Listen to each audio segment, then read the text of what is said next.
Hey guys, it's Parker here, back with part, part 35? Yes, part 35 of The Great Historian Chronicles. I'm gonna keep, forgetting. Okay, so I think we're, at the end of the game. My friends, told me that I'm almost done with the game, so I'm gonna do, 1 hour playthroughs, and I'm not gonna cut into 2 parts, so yeah. Let's go. Ideas are no use to us here. In science, as in law, theories must be proven before they stand. In Germany, the technique has already been employed in a courtroom as the basis of evidence. Scotland Yard has a small quantity of the chemical reagent used with your lordship's permission. We could shatter all vestiges of doubt within minutes. This doesn't look good, Bruno. Okay, yeah. Alright, everything's good. I was just checking the recording. Why not? Well, we know, don't we, that there's blood all over the front of Ginny's coat. If they tested with their chemicals... Oh, help, you're right. I was forgetting what happened yesterday, but it's not Windybank's blood. It's, the brickmaker's blood. Don't move, Ginny's going to shoot.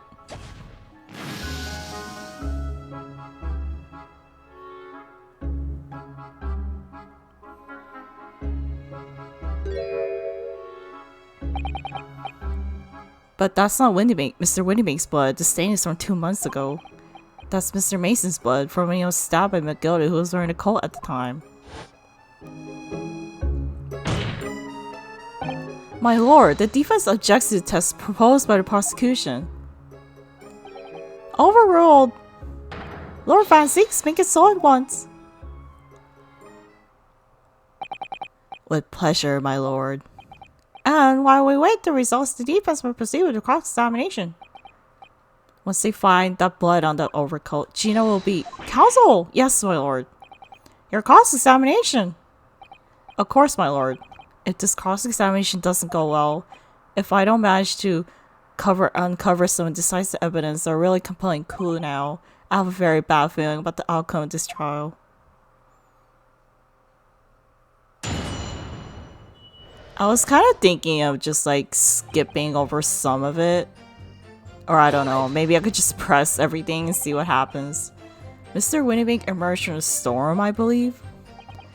Ringo and Nasher scoring the counter when he suddenly appeared and flew at them. He really already had the revolver in his hand. Fortunately, I wasn't too close. I've never been so scared in all my life. Yeah, we're just irregular mild-mannered burglars, that's all. We don't like violence. Says the pair who carry a gun. What do you mean when you say you were near the entrance to the shop? I was in the doorway, running my eyes over the shelves of forbidden items. Looking for the music box, of course. The broker went for Nash in the first place. Then Ringo joined in making 2 against 1, so I assumed they could handle the situation. But I was wrong. I was trying to help me, you little bro, but the old geese chucked me over the balloon counter. So I pulled me gun on an old fella and I made him on a scarper. The pair of you setting upon the poor defense's pawnbroken together, shame on you. Sorry, Gov. Hold it! You mean that's the moment you're shot? Yes, though I didn't immediately realize what had happened, of course. Things crashed to the floor of the counter. The 3 men were brawling. It was at exactly the moment that happened, so I didn't hear the gunshot. And then the bullet went on to strike the counter wall behind you. So did the pair. When I looked at my arm, I saw it was bleeding badly, so I wrapped my handkerchief around it. Seeing as I couldn't explain what happened to a doctor, I had no choice but to wait for it to heal. I mean, it didn't heal for the looks of it. I didn't imagine it would still be bleeding 2 days later. Did Mr. Windybank intend to shoot you, do you think? Well now, I don't imagine he even noticed I was there, to be honest. Perhaps the gun went off accidentally. Anyway, it didn't quite strike home. Why would Windybank shoot you? When I pulled me gun and he tried to shove me out of the way. And then that scar preferred that door out back. At which point, what did you do?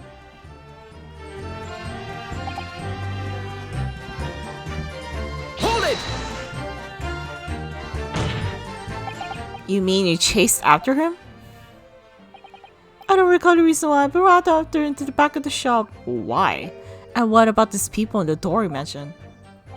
Well, unsurprisingly, the doors saw a job made of stout wood. But there's a small opening at about high head height that lets you see what's in there from the outside. Actually, I should know that, shouldn't I? I looked through it myself that night.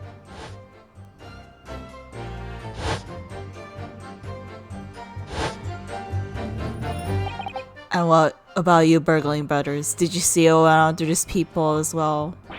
No, like you. Did you see nothing, Sorka?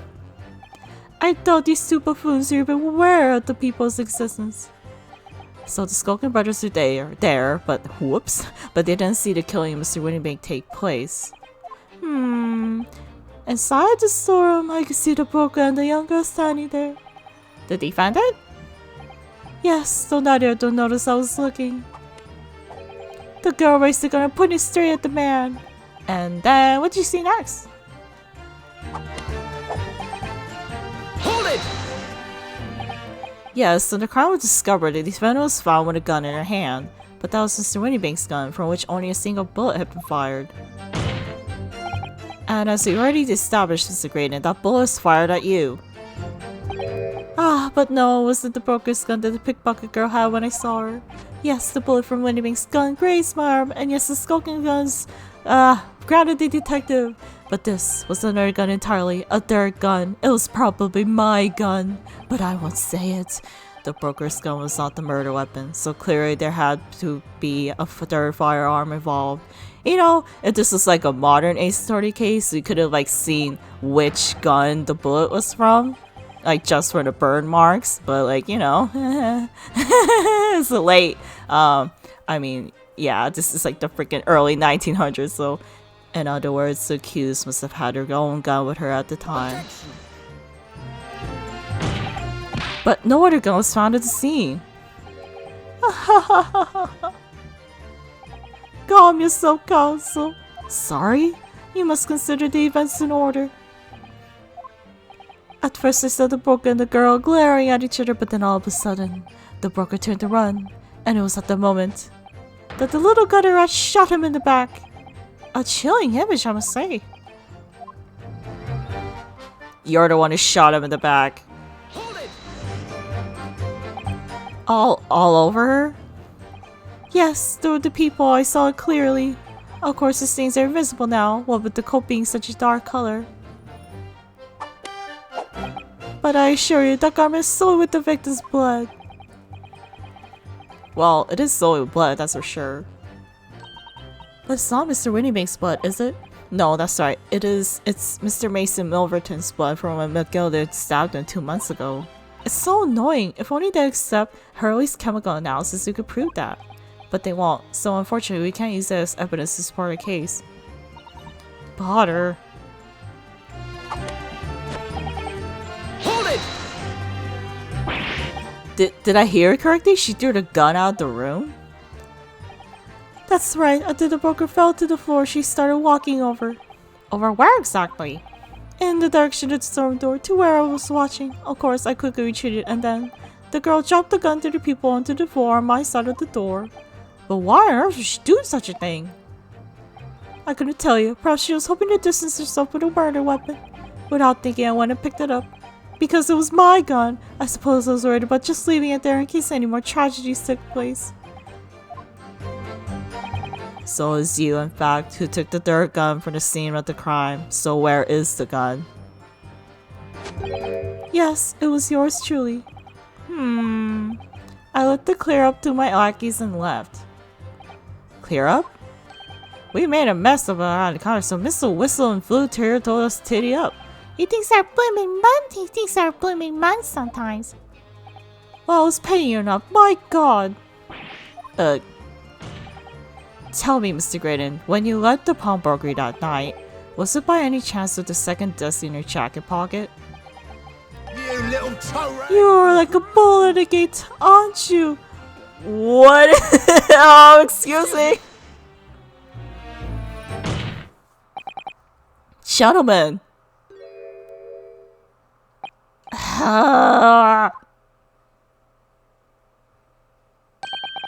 Something wrong, Sunshine? That should be my line. You do realize you're just violently shaking Mr. Skulkin? Blimey, he's a bit of a hooligan, ain't he? What was going on just now? You saw him grabbing the whistle. Why the blazes, he said, didn't you mention the third gun when you got out down the station? And why didn't you? Cause we don't know nothing about it with the flaming people on the door. Sorry about that. I can't be proud to lose my rag. Sometimes it's not her, are you? Gore, blimey, see the way he's looking at me? Telling you to see gives me the willies. That was strange. The inspector doesn't normally get quite as worked up as that. He wouldn't normally grab someone.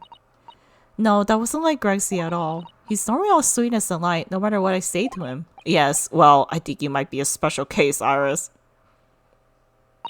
Well, anyway, that was definitely out of character.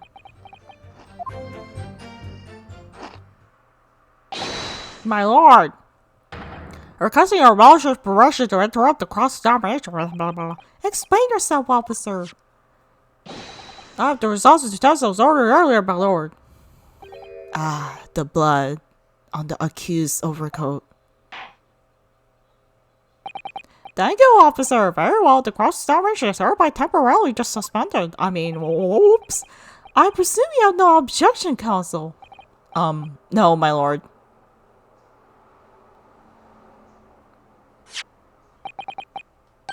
Wow, there you have it.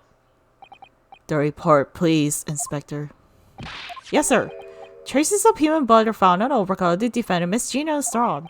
From the extent of stains, it appeared that they were a result of spattering following a gunshot wound. And the report. Goodness me!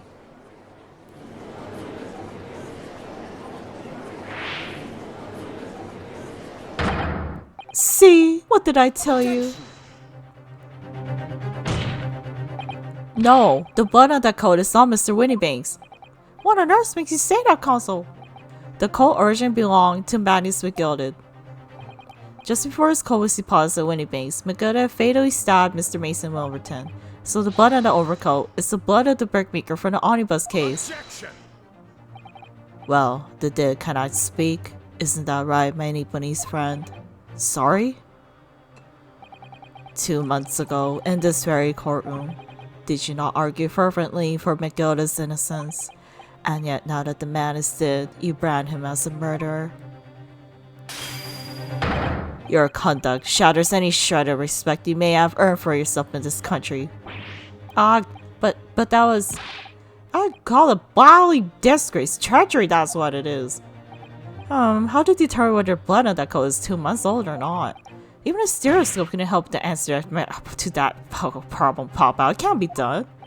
But we use Mr. Shaw.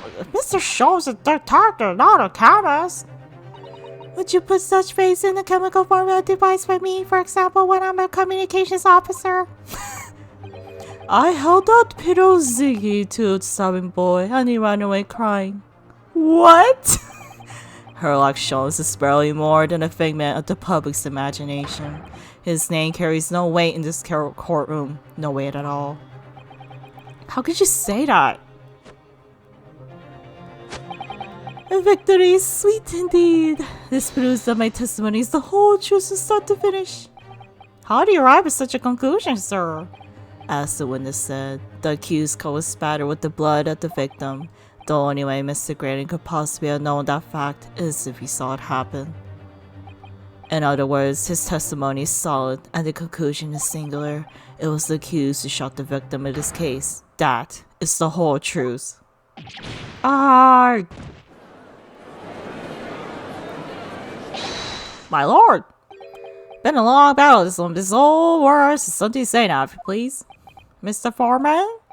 As of this moment, Mr. Discotch has reached his final decision. Ready, man? All for one now. Sir! Guilty. Guilty. Oh. Guilty.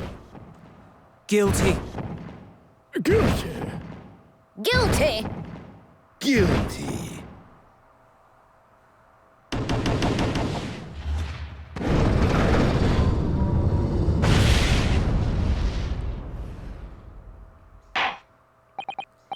Well, it appears, the ladies and gentlemen, the jury have reached an unanimous verdict. It's not over yet. The defense has consistently failed to unpick this witness's testimony. Here's to any attempt you may make at unpicking the juror's decision being equally successful. Wow. I don't believe it after it comes so far. How is it all unraveling on me so fast?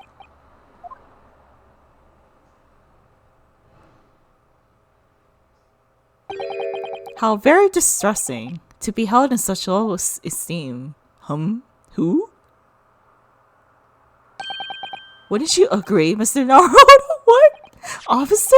You delivered the report and that'll be all, thank you.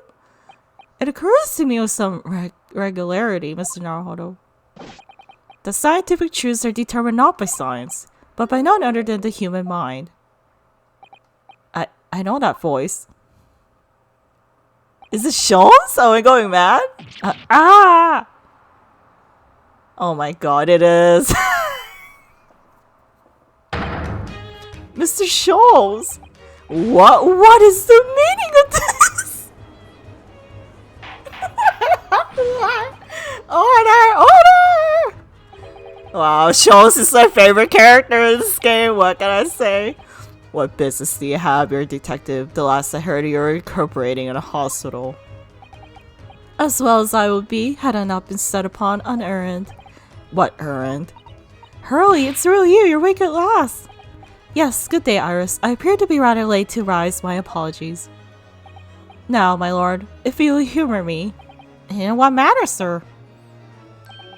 I have something of great importance I wish to give to the young liar over there. I need no more than 5 minutes. Would you be so kind as to spare us the time? What say you to this, Sword Fancies? This trial is taking many hours of the court's time, having spent so long already. Exactly! Having spent so long already, I don't want to go wasting any more precious time. As I was saying, having spent so long already, it will seem churlish to deny the defense a mere 5 minutes. Very well then, counsel, you have 5 minutes. Hey, hey, what's up? My dear fellow, I apologize for my tardy arrival. Mr. Shones, are you alright now? Alright, I'm all wrong. Sorry. I've only just managed to summon just starting to stand, man. I have to judge for 5 minutes. But I fear even that may prove too much for me. Pray forgive me, should I pass out. Let's make this discussion as short as possible. Hurley, this place is full of idiots. None of them can see how wonderful chemical blood analysis is. Well, the concoction of mine was really just a bit of sport to assist me in my investigations. I never took the trouble to refine it for appraisal by the scientific community. An oversight on my part. Right, modesty? Surely not. But enough of that. I'm here to give you this, my dear fellow. What's that? A lavender furoshiki wrapping? A leaving present from Mrs. Sato. From Mrs. Sato? If possible, matters would be settled without me giving you this. Those were her instructions when she asked me to do her this favor. I don't understand. Mrs. Sato foresaw today's events, I believe. She knew that the culprit would attempt to escape justice by means both devious and underhand, and that you, Mr. Naruhodo, fighting fairly as you are wont to do, would find yourself in considerable peril. At that very moment of crisis, you are to be given this small parcel. Those are the dear lady's instructions. A leaving present for Sasada-san, whatever could it be? What is this? The cat thingy? Oh, it's the machine I made. Ah! The cat! Wagahai is so cute. Look, I used this. It's my latest invention. What is that? I call it the cat flappomat. It can make a cat flap for a furry little furry friend like wagging seconds. Wait a freaking minute. Did you use the freaking cat flappomat for the door? What's Susie up to? Mrs. Sato murdered the following words before she left. I'm a failure. I don't deserve to be a judicial assistant. What? Did she say something like that? Yeah, back in your last conversation. You really are the best judicial assistant in the world. Well, that's extremely flattering. But I'm sorry to say that I've been a complete failure. Whatever did she mean by that, Mr. Sholmes? That night, when he left Windy Banks in pursuit of the thieves, Mrs. Otto may use this contraption for a certain purpose. That is your answer, dear fellow. Not at all cryptic then. Did she freaking use that on the door? On Mr. Winniebank's door? Because like I don't think there was like a little square thingy back when we first visited with Mr. Winniebank's shop, right? Your 5 minutes is over. So that hole didn't exist before like all three of us went to the shop. Like when Sholmes got shot, like that was when the hole appeared on the freaking door. So that guy Ashley could not have seen through the door. I'm grateful to you affording us that brief recess, Mr. Reaper. I need no thanks, detective. After all, the die is cast. No, it's not. It's not over. Is it really? The jurors are unanimous in their leanings. No doubt my learned friend will consider a summation examination. But any attempt to alter the verdict now will be utterly futile. We're not done with the cross-examination. I wonder... Mr. Naruhodo? Yes? The rest is down to you, dear fellow. What is your plan? The rest is down to me. I need to be careful here. If I make a wrong move, the trial will end badly. My lord, the defense request. Further cross-examination. We're not done. Further cross-examination. The jurors have spoken. Protocol dictates that we may not cross-examine a new witness now. No, we're gonna continue. The defense is not asking for the cross-examination of a new witness. Rather, to continue one of the existing witnesses. What? It would appear that rather important details escape your attention, Mr. Reaper. My lord. Requesting Roche's purpose.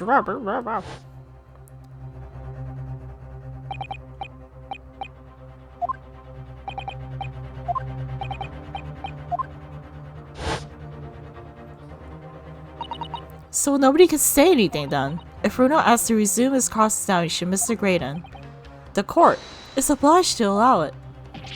This is absurd.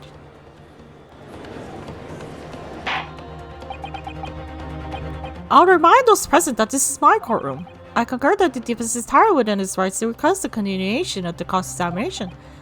However, I will not permit an unremitting protraction of these proceedings. Therefore, I have decided to afford the defense one final opportunity in concluding the cross-examination. Counsel must choose but one statement for the witness's testimony, and but one piece of evidence to present in support of your argument against it. A single chance to present evidence? It's okay, we got the evidence versus Otto. If following that the situation remains unchanged, I shall move to adjudication. Is that clear, counsels? You will not press the witness any further. My lord. Yes, my lord. A single statement, a single piece of evidence. Most generous. Well then, Miss Naruhodo, it's high time I fell in a dead fate. Oh no, I leave this in your capable hands. No, Mr. Schultz! Oh my god, what a champ. He just like went through the pain just to deliver us the evidence. Yeah, he's by far my favorite character. Like at first I didn't really like him that much, but now I'm just like, yeah, I like Schultz. He's my favorite. So stands so scintillate before the court in a state of such high fever. Either the man has extorting strength of mind or extorting lack of feeling. I think he has a very strong mental state. I imagine he's feeling very little now. The detective is sleeping sound in one of the antechambers. Strike a man when he's down, why don't you? Well done, counselor, fully prepared. Take a deep breath. In and out. 1, 2. Okay, I don't know why I did that. Yes. One statement, one piece of evidence. I won't let Mr. Sholmes down, or Iris. And I won't waste this final chance this ultrasound is giving me. This is going to decide the entire outcome of the trial. Very well then, after the terms I have outlined, you may resume the cross-examination. Alright, let's go. Let's go, Ryunosuke.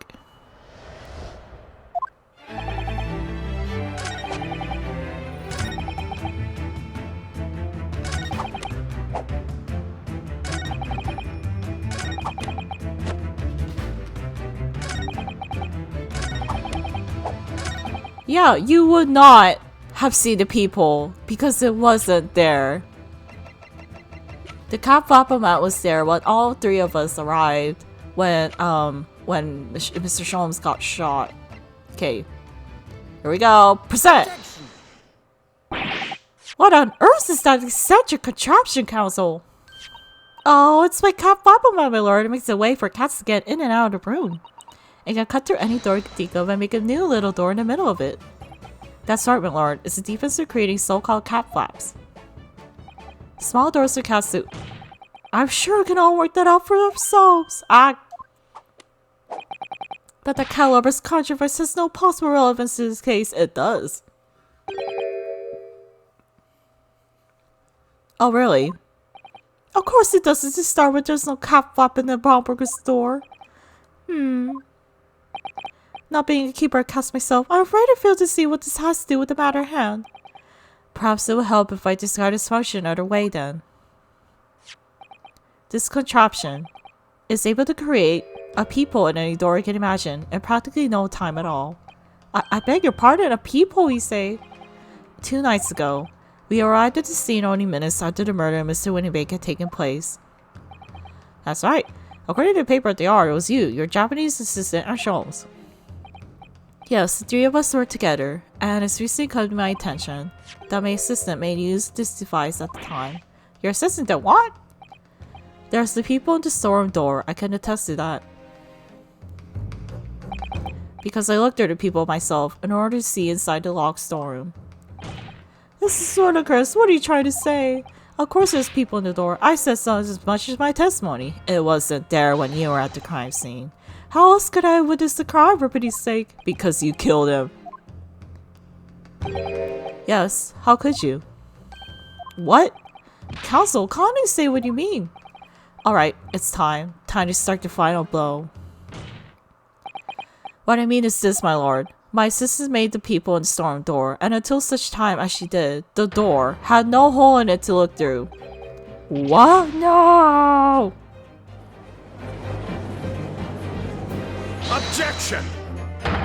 This is a farce. Are you really suggesting that the people in the door was... Yes, it was created only after the incident had taken place by my judicial assistant using this device. Your assistant tampered with the crime scene whilst being fully aware of the gravity of her actions. This is the most serious act of vandalism. For which I humbly apologize, my lord.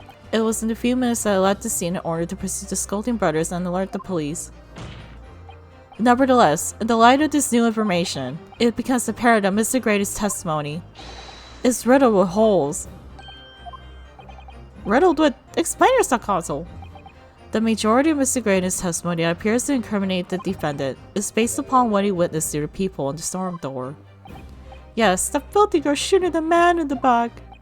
However, if at the time of the incident, the people did not yet exist in the door, there's no possible way they could have seen what you claim to have seen. Grr. In short, your entire testimony is a pack of lies. Ugh. Order! Order! Is there any credence to this revelation? Objection! None whatsoever, as my little friend must surely realize. Exactly, this just seems trick to decide to discredit me. I'm afraid not, sir. Of course it is. Do you seriously expect people to believe that they could cut through a solid wooden door? We could just show it right now. Oh yes, it's designed to be very powerful. It could cut through even the toughest of doors. That's absurd. I don't believe it for a second. We could demonstrate it right now. Haha, I had a feeling you'd say that. What? Waggy, cooey, time for dinner.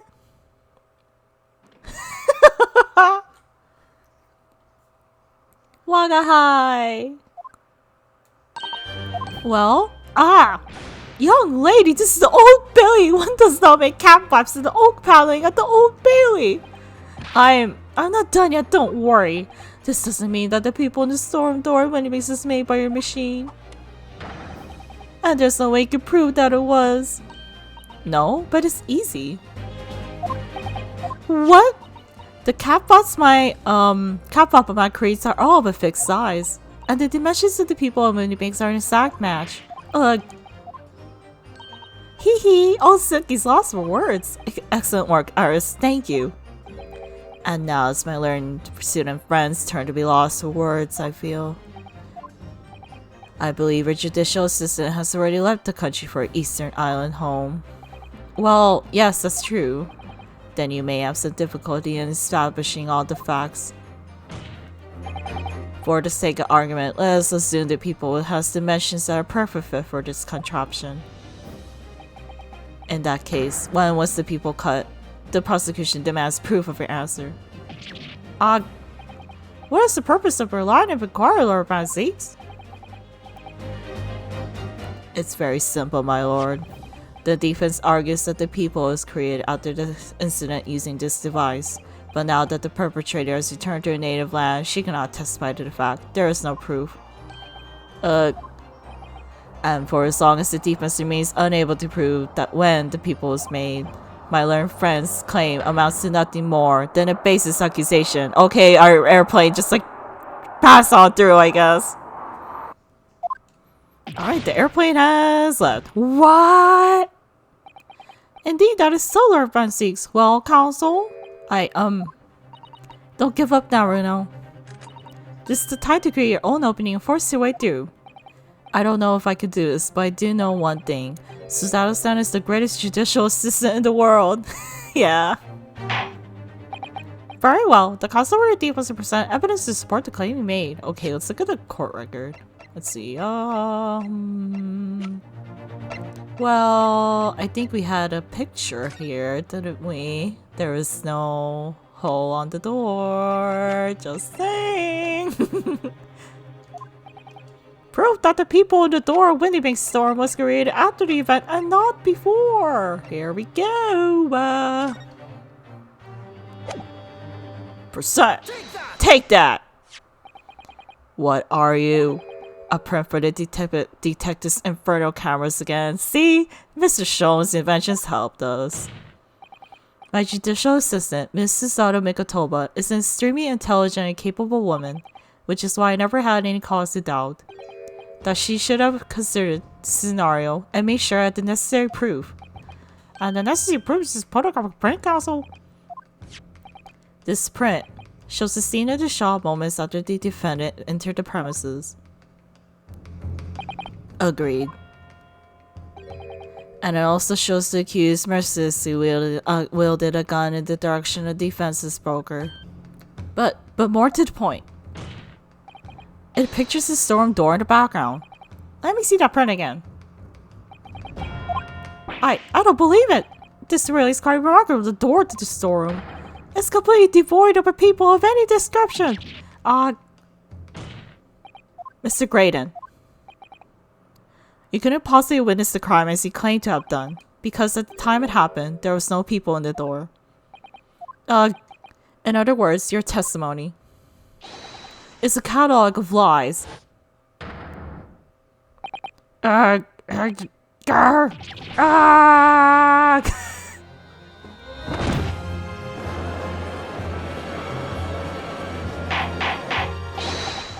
Order! I am satisfied the defense is substantiated this claim beyond all reasonable doubt. This witness testimony is entirely fallacious. Fallacious.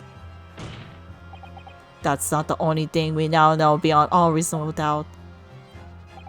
My learned friend's assistant guilt can no longer be denied. The woman tampered with a crime scene.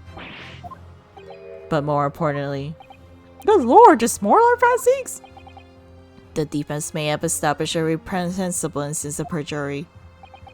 But that's no proof that this man is the victim's killer.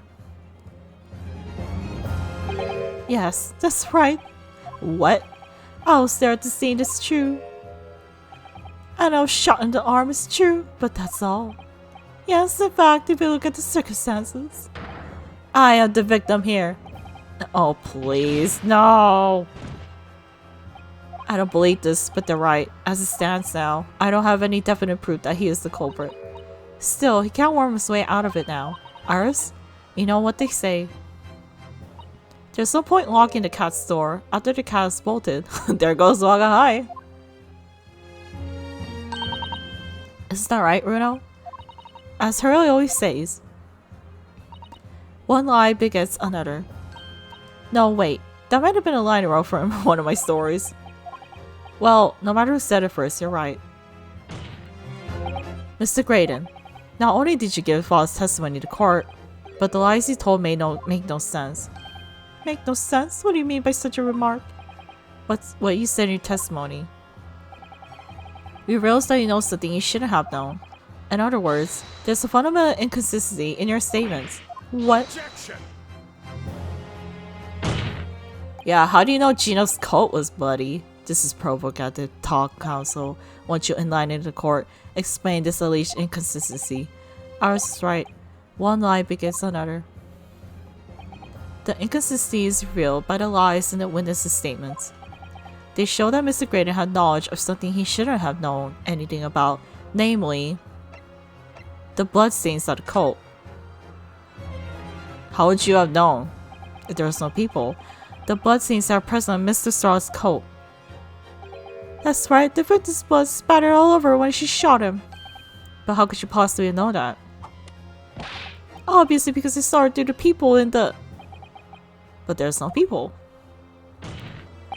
Whoops. The point is not that you lied in your testimony, Mr. Graydon. It's the nature of the lie you concocted that is so revealing. You're not making any sense. Then let me ask you a simple question. How is it, Mr. Graydon, that you knew of the existence of the people in the storm door? What?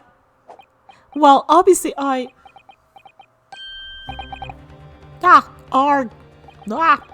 Has the cat got your tongue with this? The people in the door was made after the incident occurred, and once they returned to the shop having failed to catch the two burglars, Scotland Yard's investigators arrived immediately. Since that time, the police has been at Windy Banks constantly, carrying out their investigation. Isn't that right, Inspector Gregson? Well, yes, of course, the place is chock full of pawn articles and my lads had to thoroughly examine them all. So I gave the order to have officers working on the clock and ships so we get through it all. And consequently, there's no way that you, Mr. Graydon, could have gained access to the shop. Therefore, you should have known nothing about the people in the storm door. So the fact that his existence forms the basis of her testimony is completely inexplicable. Objection. And yet, the fact remains that Mr. Graydon did maintain that he witnessed the crime take place through the people in the door. How on earth is that possible? Could I have a word, please, Lord Van Seeks? Speak, Inspector. It's just that I really ought to be getting back to the station now to put in my report. There's really nothing more I can add to this testimony, so if it's all the same to you, permission denied. Oh, it's not all the same to me, Inspector. Not at all. You will remain exactly where you are until this trial concludes. Of course, sir. Mr. Graydon, you shouldn't have known about the existence of that people. Which can only mean that you must have been informed by it by somebody else. Objection. By by the inspector. Stop there, my learned friend. You realize I trust the words you just uttered have extremely serious implications. Yes, but the deepest believes that the details about the case that Mr. Graydon claims to have seen must have been revealed to him by a certain person before his testimony, and in fact, Considering particular clue we have, there's really only one person that could be. Who is the person in question, Counsel? Who get to witness details of the crime scene to facilitate his false testimony? Gregson, right? The truth is, it can only have been you, Inspector Gregson. Me? Objection. You had better have some proof to substantiate such a rash claim, my learned friend. Consider the fact that we have only been aware of Mr. Ashley Graydon's identity for the last few hours. We learned of it only during the course of the trial today. Indeed, preparations for his testimony were made with great urgency during an hour-long recess, while the police executed a subpoena and brought the man here from the communication station. And until that time, Mr. Graydon would have had no idea. Whoops. No inkling that he was suddenly be required to appear in court. Are suggesting that until such time as he was summoned? Yes, my lord. Until then, it's reasonable to assume he knew nothing of the people. It was only once Mr. Graydon was in the stand that he realized his position, that he would have to defend himself against the accusation that he was a third intruder.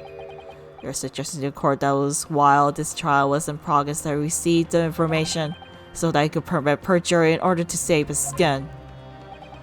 Exactly. And the only person with knowledge of the investigation that I had any contact with is you, Inspector Gregson. This is a blooming outrage! Why would I be giving away details of the investigation, fella, eh?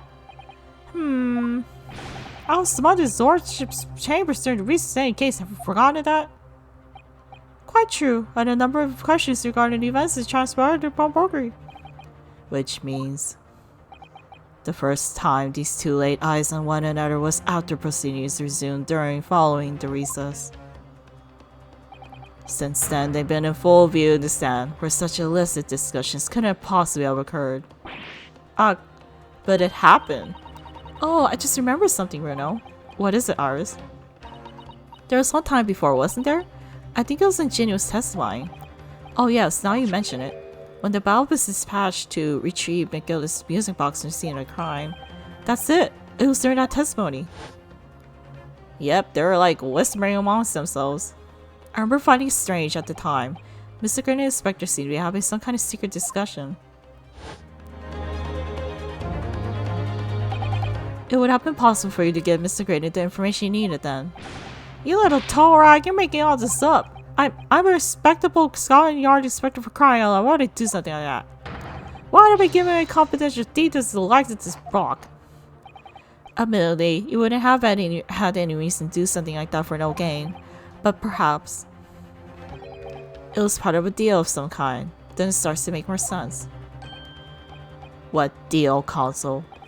I wonder if perhaps in exchange for details about the people at this crime scene, Mr. Graydon agreed to give a certain something to the Inspector. The disc. The second disc. I'm sure I need not remind the Inspector that, if found to be true, striking a deal of any kind with a witness would be considered a gross case of malfeasance. While Objection. It's becoming clear that jumping on accusations is Nipponi's student's specialty. I don't do that. But with the stakes so high, the prosecution is not prepared to listen to baseless charges. It is incumbent on the defense now to present evidence in support of this diabolical claim. Evidence? Just what are you proposing? Why is there a freaking airplane every time Vassy speaks? Alright, the freaking airplane left again. Just what are you proposing that the inspector demanded of the witness in return? The court must see proof of this alleged deal. The music box disc. If Inspector Gregson really did strike a deal with Mr. Graydon, then logically there's only one thing he could have asked for. That must be it. Bruno, do you think it could be? Yes, it's the missing link that could join all the dots together in this puzzle. I must press you for an answer now, Counsel.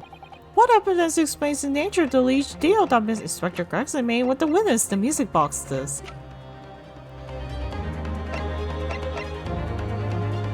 Take that! Inspector Gregson, besides this murder, is it not true that you've been working on another very important case? What are you getting out, Sunshine? Is it possible that this other top secret case is what's alluded to in this newspaper article here? The classified secrets being leaked overseas from the Ministry of Justice. How the bleeding Nora could you? We discovered during the course of this trial the music box deposit when it bangs by Magnus McGilded. A special music box designed to play 2 discs at once. It would seem very likely now that encoded on the pair of discs that were in McGilded's possession are the leaked classified secrets. So I put it to you, Inspector, that in order to recover the second of the discs containing those secrets, you covertly made a deal with Mr. Graydon in which you exchanged the discs for details of the case. You little lord! Order! On the day of the incident, when we met you at Winnie Banks, you said this. I'll be taking whatever's begins down the yard. Thank you very much. So hand it over.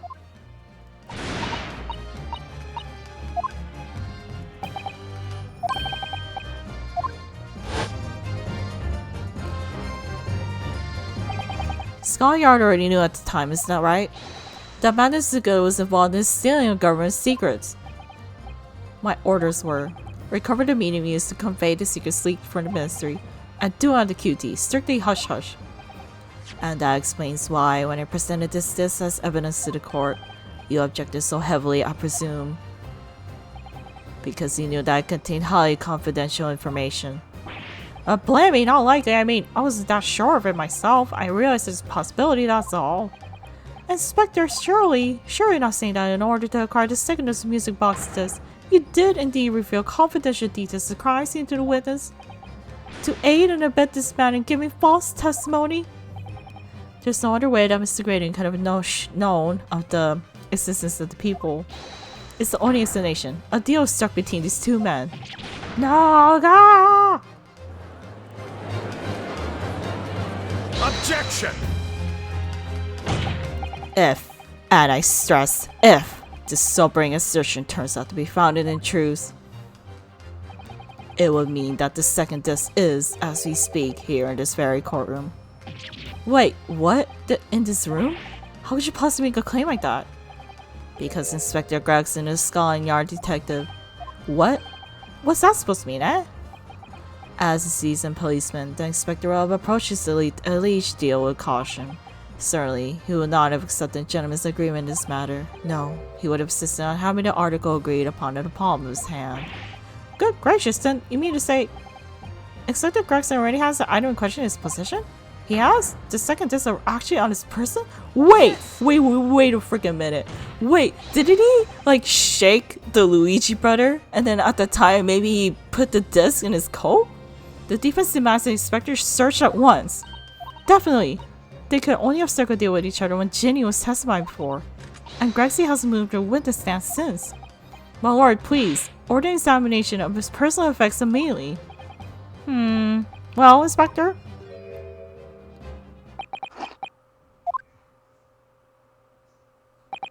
This young guy was toned down in his imagination. He's insulted me in profession quite enough. However, if it will put this matter to bed and dispel any doubts of my involvement, then I'll happily submit to a body search. You gave that disc to Luigi brother. Why, while shaking him, what, he's going to agree to it? I presume you are aware of the precipice on which you now teeter, my learned student friend. You made a most serious allegation against Scotland Yard here. If, following the search of the inspector's personal effects, no disc is found, you will be deemed unfit for court service. This trial will end. My country's government formally demand of yours that you are severely reprimanded. That sounds serious. Indeed, to have a visiting student make such defamatory remarks about our country's most senior police force. It's not something Her Majesty's government will be able to overlook. You're just threatening Runo because you're scared. The accusation is beyond serious. We must be prepared for grave consequences. It's true. I can't imagine Gregson would have accepted a gentleman's agreement for something so critical. The disc must have physically changed hands, which means the inspector should have it. The Luigi brother has it, but somehow, something doesn't feel quite right here. Very well, Constable, you know the implications, so let me ask you one final time. Yes, my lord. Do you still persist Informally requesting search an inspector's personal effects. Search someone else! The Luigi brother! Yes, the defense. Formally demands a search be conducted. Wow! Don't say you weren't, but your typical Nipponiese stubbornness may well land you in hot water this time. Perhaps the lesson will do you some good. Fair enough, got nothing to hide. Wait! I thought I picked the... Wait. Yeah, I picked search someone else. Very well then. Valid. The deepest demands a search, but not of Inspector Gregson. What?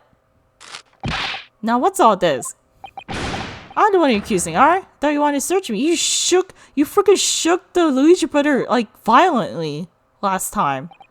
No, Inspector, not you. Somebody else. What's the meaning of all this? That lost the last happy sunshine. The court should have put up its nonsense. You're being completely irrational. Be quiet, all of you.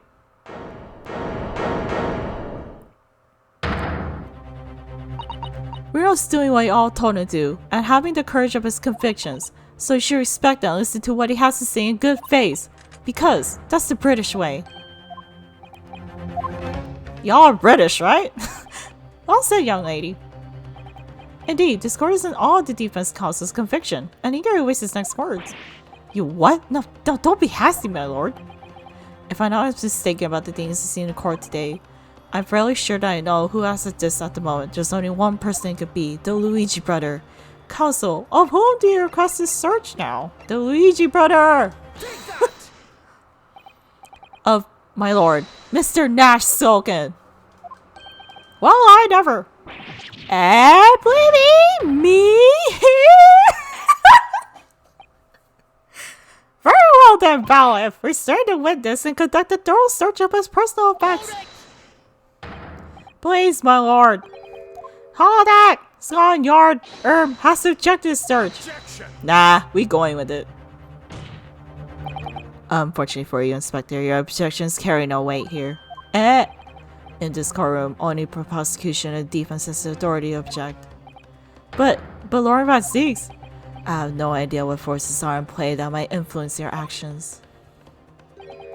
But personally, I have no intention of obstructing the course of this trial. Bailiff, carry out the search!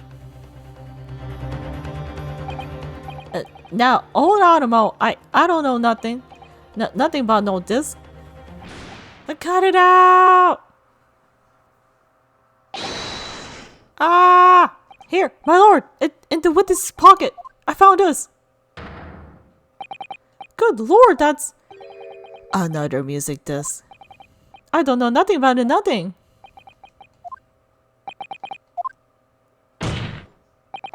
That's the second music box that's left behind by Magnus McGilded. Is it not? Inspector Gregson? Arrgh! Arrgh! Order! Mr. Skulk, what have you saved yourself? Gordon Bennett, Gordon Flynn Bennett, I swear I didn't know nothing about this, honest to God. Mario looks so shocked. Counsel, would you please explain what exactly is going on here? The leash dildo stuck was between this witness. As the detective know, he violently shook him and put the disc in his pocket, without question, my lord. Then for pity's sake, why on earth was this man in position to disc that the inspector traded for information? Inspector Gregson is a shrewd, calculating man who rarely loses his composure, but at one particular point in his trial exhibited some unusual behavior for a brief moment. I don't recall what the unusual behavior. It was, yes, during my cross-examination, Mr. Graydon. Tell me, Mr. Graydon, when you left the pawnbroker that night, was it by any chance the second disc in your jacket pocket? I mean, nothing of the sort. Yeah, he was putting it there, in his pocket. Well, Mr. Graydon answered my questions. The inspector appeared to have grabbed Nash Silken by his coat, shaking him violently. Yeah, didn't know. Thought me nog was gonna fall clean off I did. I was wishing I'd been born as me brother I was. And what exactly happened to make the detective attack you like that? I ain't got a clue. You just suddenly turned and grabbed me and whistled like you started shaking me. Why the basic message in the dark when he got me out down the station? That's what he said. Yelled it right down my ear hole he did. My hand's still throbbing now.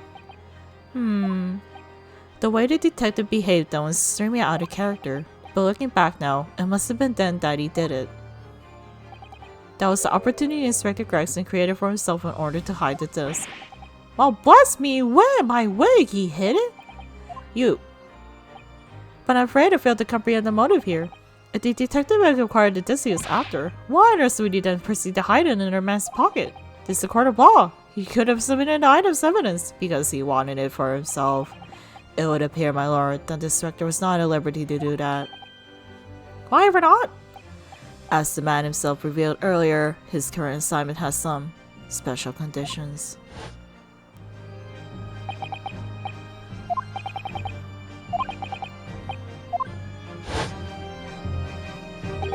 Hush, hush! A top-secret assignment is it? As far as we are aware, the information stolen comes from confidential government communications.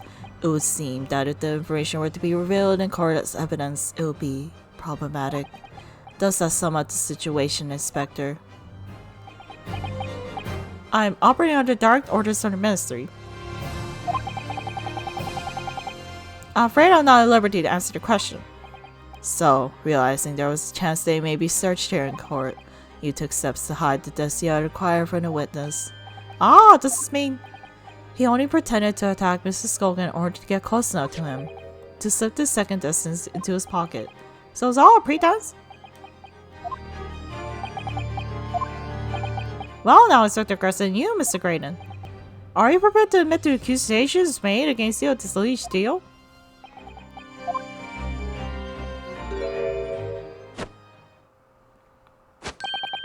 Admit to it, yours truly, please. Mr. Graydon.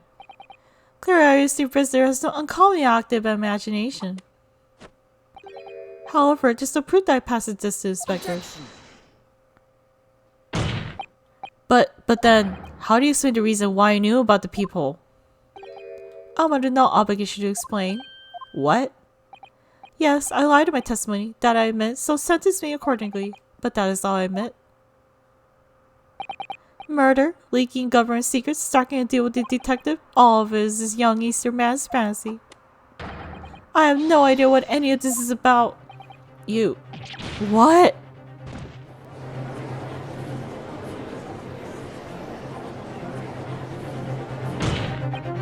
Well, what about you then, Inspector Gregson? Do you admit to making a deal with Mr. Gray in order to acquire the disc? Ladies and gents of the jury, as Scotland Yard Inspector, I will declare this and nothing more. I am acting in the best interest of my country. Whatever I've done has been in the name of justice. Justice. So, as members of the public of this fine country, I like to think that justice will be a guiding light when you're making your decisions. That's quite a quandary indeed. Rarely have I encountered such a story tumultuous as the concluding of a trial. Nevertheless, in the absence of any further evidence presented, I believe it's time they put the matter to jury for their final leanings. Well now, as a fellow servant of a Canadian country, I must say I sympathize with the old inspector. Yes, he's a dependable man, I'm quite sure in service one becomes a good judge of character. Even crossing your eyes is how what comes to look in this case. It's all blurred to me. Oh, as a fellow professional, I like to put my face in a detective, really. Graydon is highly skilled operating stop, currently in presence of idle stop. Detective is very much trusted in eyes, more than this, cannot say. I don't believe it. Just 6 jurors are. They're going to believe Gregson, and they declared the decision now. Is Ginny going to be found guilty? If I don't manage to produce some definite evidence right now, then we're going to lose. I just proved that Graydon killed Mr. Winniebank or stole his government secrets. Or some evidence to force Gregson into admitting that he struck a deal with the witness. Well done, counsel.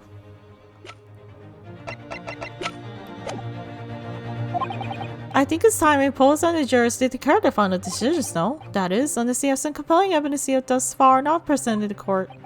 If I let the judge call on the jurors to announce their leanings, Gina will be found guilty. So there's no choice then, Bruno. You have to throw some more evidence at them. Alright, let's do this. This is it now. It all comes down to this. Who do I present evidence against? Gregson? Or Graydon? Inspector Gregson. We do have the music boxes. Inspector Gregson, there is one final piece of evidence I would like you to see. Eh? What's that then? If you refuse to acknowledge that you did in fact strike a deal with the witness here today, then you leave us no choice but to examine this piece of evidence thoroughly. Well, go on. This is my last chance. Looks like I'm going to have to force his hand here. One final piece of evidence to get this detective to admit to the deal he clearly stuck with Graydon. Sorry, I can't read today while, like, going through this. Alright, music box. Is that Mr. McGinnis' peculiar music box you console? Yes, with a disc already in place, ready to play. I think perhaps now would be a good time to listen to sound produced by the music box again. With the second disc. Only this time. With the second disc, you just discovered set in place as well. Goodness, is this console? No, wait, I can't let you do that. We're gonna do it. Why not? Because it's got nothing to do with this case, that's why. I'm gonna do it. We're gonna do it. Not true, Inspector. Eh? The defense has already proposed that the sounds heard by the court earlier from this music box are part of a Morse code message. We know that Morse code comprises two distinct tones. The defense believes that the second disc contains the second tone needed to complete the message, and now we have a chance to confirm that theory. For crying out loud, Sasha, we're talking about state secrets here. If you go letting the whole court hear confidential information like that, it's treason. We're gonna do it. Then do you admit the charge? That in order to protect those state secrets, you engage in unlawful dealings with the witness. You're mad. If you let that secret information out into the public domain, you'll be making an enemy of the entire British government, idiot. Well, I'm gonna do it. Let's not forget, Inspector, that you, a Scotland Yard officer, leaked confidential case details to a witness. That you continue to lie to the court, and all because by fair means or foul, you're determined to do your duty. Well, by fair means or foul, I'm prepared to do mine. Don't you dare! I will stop at nothing to protect my client. I don't care if I make an enemy of. My lord, if you please, the court must hear the sounds made by that music box. Come on, Fancy, for Pete's sake, stop him! Objection. Inspector, you should know my methods by now. I don't care about the government. I'm a prosecutor. I'm no Scotland Yard puppet. In this courtroom, my duty is to the law, so let me propose a toast to uncovering the truth, by fair means or foul. No! Very well. The defense's stance here and down the prosecution will be made very clear, I feel. Therefore, in accordance to the defense's request, the court will now listen as this music box is set in operation once more. This time, with the second disc is placed on both discs playing simultaneously.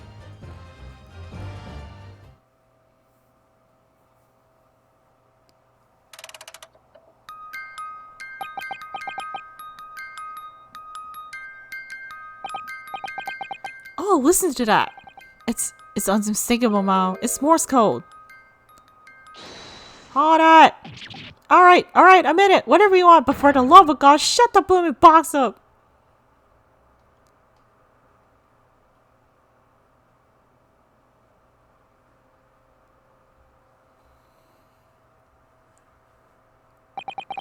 Let me ask you again then, Inspector Gregson. Did you or did you not strike a deal with the witness next to you in the stand, Mr. Ashley Graydon? Specifically, did you furnish the witness with confidential case details in exchange for a music box disc? Did you reveal the existence of the people in the pawnbroker's dorm door, Inspector? I did. Stop! What are you doing, man? It's all exactly like the young Eastern lawyer said, when the charge was doing out their recess and we stood there in the stand together.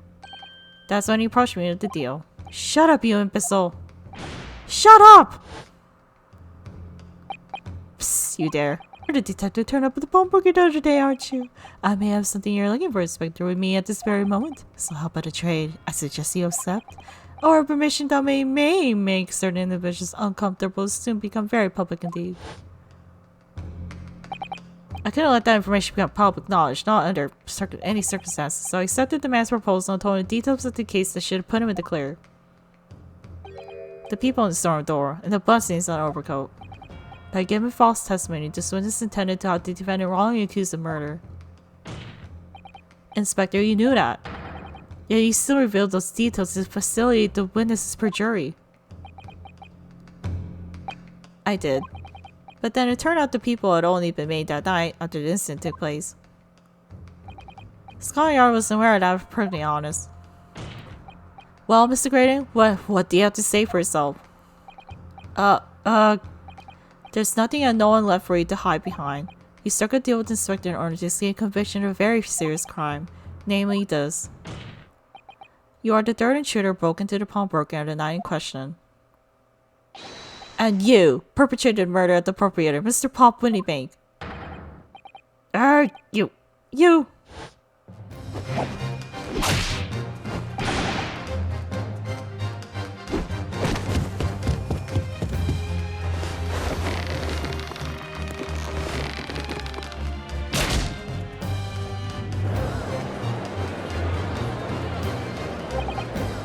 Ballot! Restrain that man at once! Holy shit.